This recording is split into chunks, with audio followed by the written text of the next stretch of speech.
দর্শক এই মুহূর্তে জাতীয় স্মৃতিসৌধ থেকে যুক্ত হচ্ছেন আমাদের সহকর্মী শফি মাহমুদ সাগর। তার কাছে চলে যেতে চাই। সাগর, সকাল ৬টায় তো রাষ্ট্রপতি এবং প্রধানমন্ত্রীর শ্রদ্ধা নিবেদনের পরপরই সর্বসাধারণের জন্য উন্মুক্ত করে দেওয়া হয় স্মৃতির বেদি।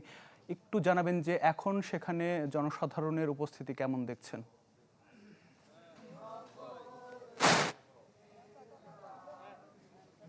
আতিক, কিছুক্ষণ আগে জনসাধারণের উপস্থিতি বেশ কিছুটা কম ছিল, কিন্তু এই মুহূর্তে দেখতে পাচ্ছি আবারও বেশ কিছু সাংস্কৃতিক সংগঠন এবং রাজনৈতিক সংগঠন তারা উপস্থিত হয়েছে।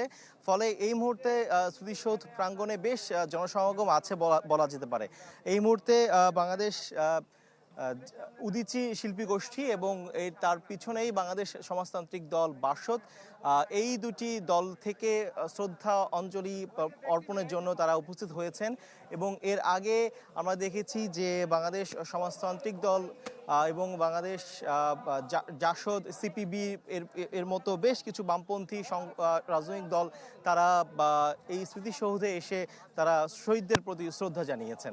এবং সেখানে তারা যেটি বলেছেন যে এখন পর্যন্ত অর্থাৎ ৫৬ বছর পার হওয়ার পরও যখন বাংলাদেশের ইতিহাস নিয়ে আসলে প্রশ্ন ওঠে বা বিতর্ক ওঠে, সেটি আসলে অনেক বেশি লজ্জাজনক। অর্থাৎ স্বাধীনতার একটি পরিপূর্ণ এবং অবিকৃত ইতিহাস গঠন এবং সেটি আসলে চর্চার দাবি তারা জানিয়েছেন।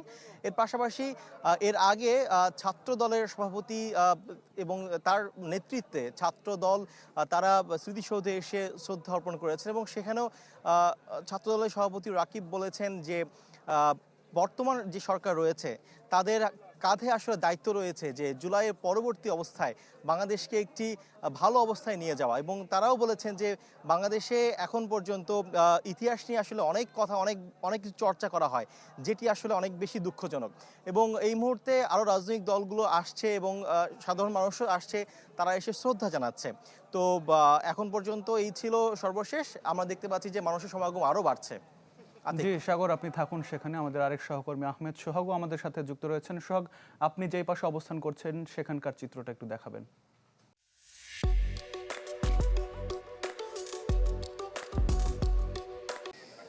আতিক, আমি একদম স্মৃতিসৌধের সামনে যেই জায়গাটা, যেখানে আসলে মূল বেদি, যেখানে আসলে যারা আসছেন সর্বসাধারণের মধ্যে এবং বিভিন্ন রাজনৈতিক দল, স্বেচ্ছাসেবী সংগঠন এবং সাংস্কৃতিক সংগঠনের নেতাকর্মীরা তারা যেখানে এসে শ্রদ্ধা নিবেদন করছেন, আমার ঠিক পাশেই তারা আসলে এখানে শ্রদ্ধা নিবেদন করছেন।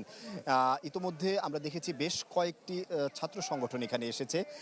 বিশেষ করে বলতে হয় ছাত্র দলের নাম, ছাত্র দলের কেন্দ্রীয় কমিটি এবং ঢাকা জেলা উত্তর এবং দক্ষিণের নেতাকর্মীরা এখানে এসেছেন, শ্রদ্ধা নিবেদন করেছেন। এবং এর পাশাপাশি কয়েকটি বিশ্ববিদ্যালয়ের ছাত্র সংগঠন যেগুলো রয়েছে, অর্থাৎ কেন্দ্রীয় ছাত্র সংসদ যেগুলো রয়েছে, যেমন জাকসু এবং জকসু, জগন্নাথ বিশ্ববিদ্যালয় এবং জাহাঙ্গীরনগর বিশ্ববিদ্যালয়ের ছাত্র সংগঠনগুলো, এইগুলো এসেছে। পাশাপাশি এখন আপনারা দেখতে পাচ্ছেন যে সড়ক ও জনপদ অধিদপ্তরের পক্ষ থেকে শ্রদ্ধা নিবেদন করা হচ্ছে। এর পাশে অবস্থান করছে, পেছনে অপেক্ষমান আছে বাংলাদেশ উদীচী শিল্পী গোষ্ঠী, যেটা কিছুক্ষণ আগে আমার সহকর্মী সাগর জানাচ্ছিলেন। এবং তার পেছনে অবস্থান করছে বাসদ, বাংলাদেশ সমাজতান্ত্রিক দল। অর্থাৎ বলা যায় যে আসলে যেহেতু এখন কোনো বাধা নেই, সুতরাং যে কোনো সংগঠন এবং যে কোনো সাংস্কৃতিক সংগঠন হোক, সামাজিক সংগঠন হোক অথবা রাজনৈতিক সংগঠন হোক, সবাই কিন্তু তাদের ইচ্ছে মতো যখন যে পারছে এসে তারা এখানে শ্রদ্ধা নিবেদন করছে।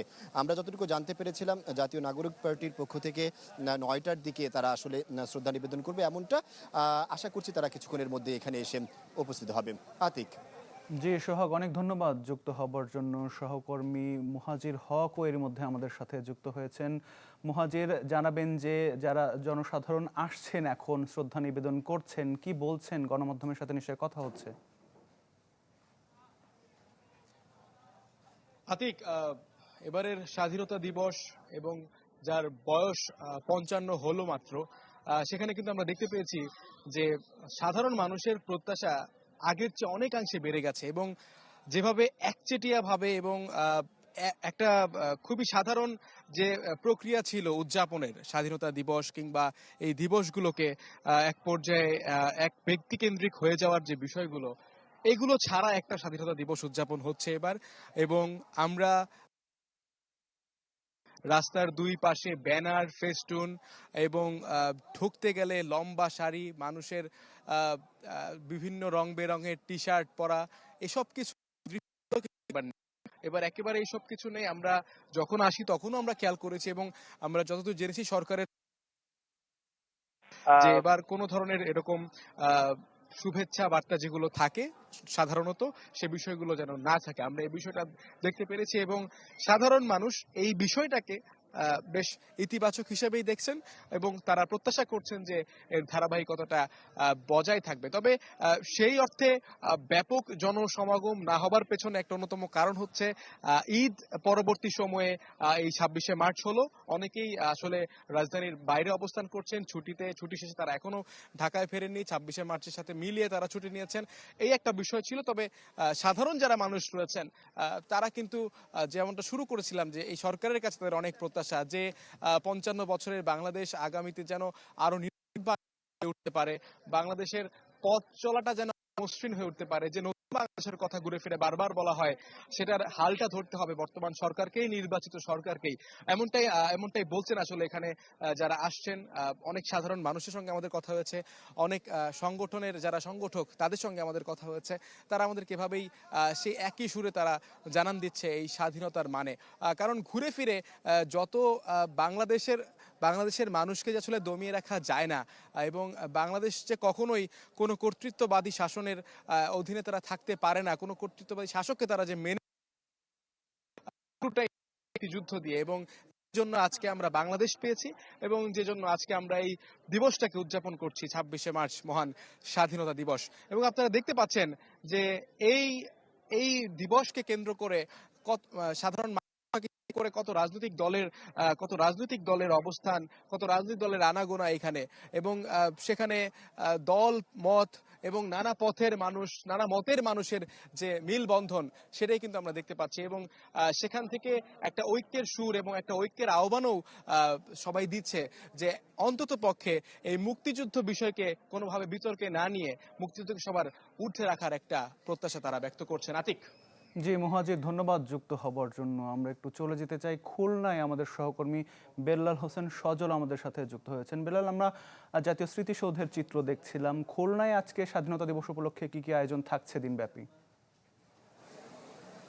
নতুন সরকার দায়িত্ব গ্রহণের আতিক, লাখো লাখো শহীদের রক্ত আর হাজারো মা বোনের যে আত্মত্যাগ, সেই আত্মত্যাগের বিনিময়ে যে মহান স্বাধীনতা দিবস বা স্বাধীন বাংলাদেশ পেয়েছি, সেই স্বাধীনতা দিবসের উপলক্ষে আমরা দেখেছি ভোর থেকেই যে গল্লামারী যে স্মৃতিসৌধ রয়েছে সেখানে জাতির শ্রেষ্ঠ সন্তান বীর মুক্তিযোদ্ধারা শ্রদ্ধা নিবেদন করেছে, বিভাগীয় প্রশাসনের পক্ষ থেকে শ্রদ্ধা নিবেদন করেছে।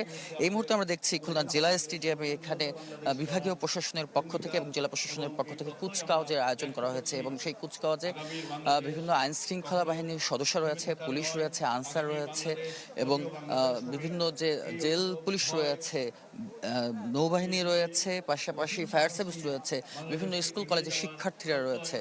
তারা এখানে যে কুচকাওয়াজ অনুষ্ঠান সেটি কিন্তু অনুষ্ঠিত হবে। ইতিমধ্যে আমরা দেখেছি জাতীয় পতাকা উত্তোলন হয়েছে। পাশাপাশি এই মুহূর্তে কথা বলছেন জেলা যে প্রশাসক আসমা জামশেদ খন্দকার, তিনি কথা বলছেন এবং গ্যালারি জুড়েও যে দর্শনার্থী তারাও রয়েছে এবং যেটি বলা যায় আজকের এই দিনটি উপলক্ষে খুলনার বিভিন্ন যে প্রতিষ্ঠান রয়েছে সেই প্রতিষ্ঠানে নানা ধরনের আয়োজন রয়েছে। বিশেষ করে খুলনা সিটি কর্পোরেশনে চিত্রাঙ্কন এবং রচনা প্রতিযোগিতা রয়েছে। বিকেল 3টায় বিএনপির পক্ষ থেকে আলোচনা সভা রয়েছে এবং 11:30টায় খুলনা যে জেলা শিল্পকলা একাডেমিতে যে মুক্তিযুদ্ধ বিষয়ক আলোচনা, পাশাপাশি বীর মুক্তিযোদ্ধাদের সম্মান যে সংবর্ধনা অনুষ্ঠান সেটি কিন্তু রয়েছে। এবং সব মিলে আমরা কথা বলেছি অনেকের সাথে, সবাই যেটি চাচ্ছেন যে এই 1971 সালের এই যুদ্ধের পর বাংলাদেশ যে একটি স্বাধীন সার্বভৌম ভূখণ্ড পেয়েছে, সেই স্বাধীনতা রক্ষার্থে এখনো যে স্বপ্ন নিয়ে বাংলাদেশ বিনির্মাণ হয়েছে সেই স্বপ্নকে ধারণ করে আগামীর